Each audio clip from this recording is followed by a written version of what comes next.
Assalamualaikum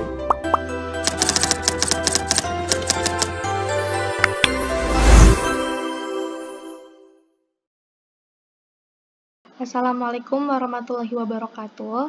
Perkenalkan, nama saya Nila Safira Zakia dengan NIM 230500660 untuk memenuhi ujian akhir semester mata kuliah kealmataan. Baik, untuk topik presentasi yang pertama ada definisi narkotika dan psikotropika, yang kedua penggolongan narkotika dan psikotropika, yang ketiga dampak negatif penyalahgunaan, dan keempat pandangan dalam Islam dan dalil.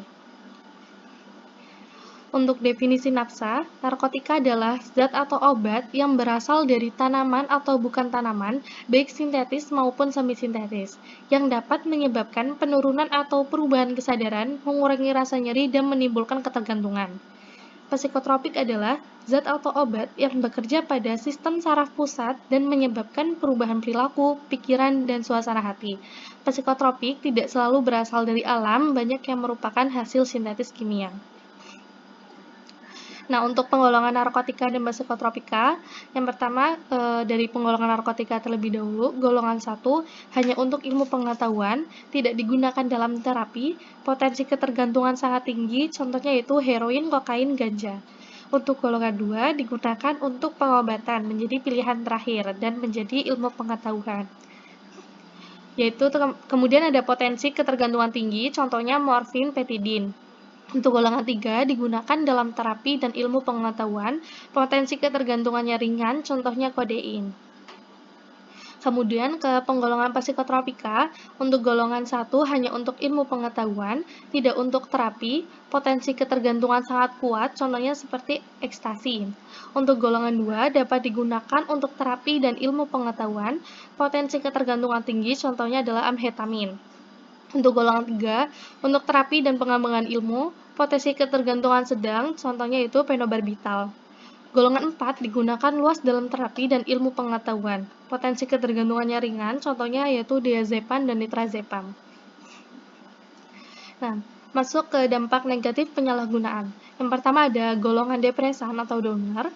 Golongan ini merupakan jenis nafsa yang berfungsi menekan aktivitas sistem saraf pusat sehingga membuat penggunanya tenang dan tertidur, bahkan bisa tidak sadarkan diri. Golongan depresan ini digunakan untuk meredakan kecemasan, mengurangi stres, menginduksi relaksasi, memperlambat denyut jantung dan pernafasan, serta sebagai obat menghilang rasa sakit dan anestesi. Contohnya seperti alkohol, ganja, benzodiazepin, barbiturat, opioid seperti morfin, heroin, dan kodein. Kemudian ada golongan stimulan. Golongan ini merupakan jenis nafsa yang berfungsi meningkatkan aktivitas sistem saraf pusat sehingga penggunanya menjadi aktif, segar, dan bersemangat. Golongan stimulan digunakan untuk meningkatkan kerja fisik dan mental agar produktif, meningkatkan kewaspadaan, dan sebagai obat penekan nafsu makan. Contohnya seperti kokain, amfetamin, metavitamin, dan kafein. Kemudian, golongan halusinogen. Golongan ini merupakan jenis nafsa yang dapat mengubah persepsi suasana hati dan persepsi sensorik sehingga membuat penggunanya berhalusinasi. Golongan halusinogen digunakan untuk tujuan rekreasional yang dapat mengubah kesadaran dan membuat penggunanya berhalusinasi hingga kecemasan parah.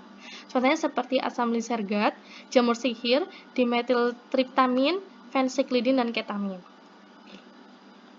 Baik, untuk pandangan dalam Islam, menurut ulama, narkoba adalah suatu yang bersifat mukhaddirat atau mematikan rasa dan mufattirat membuat lemah. Selain itu, narkoba juga merusak kesehatan jasmani, mengganggu mental, bahkan mengancam nyawa. Maka itu, hukum pengguna narkoba diharamkan dalam Islam. Dalil pengharaman nafsa, para ulama sepakat haramnya mengkonsumsi narkoba ketika bukan dalam keadaan darurat. Ibnu Taimiyah rahimahullah berkata, narkoba sama halnya dengan zat yang memabukkan, diharamkan berdasarkan kesepakatan para ulama. Bahkan, setiap zat dapat menghilangkan akal haram untuk dikonsumsi, walau tidak memabukkan. Majmu' al-Fatawa 34204. Untuk dalil pandangan dalam Islam, Allah Ta'ala berfirman, A'udzubillahi minasyaitonirrajim. Bismillahirrahmanirrahim. Wa yuhillu lakumut thayyibati wa yuharrimu 'alaihimul khaba'ith. Dan menghalalkan bagi mereka segala yang baik dan mengharapkan bagi mereka segala yang buruk. Quran surat Al-A'raf ayat 157. Allah Ta'ala berfirman, "Wala taqtulu anfusakum innallaha kana bikum rahima." Dan janganlah kamu membunuh dirimu, sesungguhnya Allah adalah Maha Penyayang kepadamu. Quran Surat An-Nisa ayat 29. Dari ayat di atas menunjukkan akan haramnya merusak diri sendiri atau membinasakan diri sendiri. Yang pakai narkoba sudah pasti merusak badan dan akal seseorang.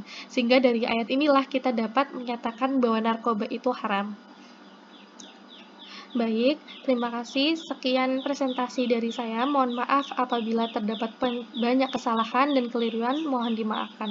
Wassalamualaikum warahmatullahi wabarakatuh.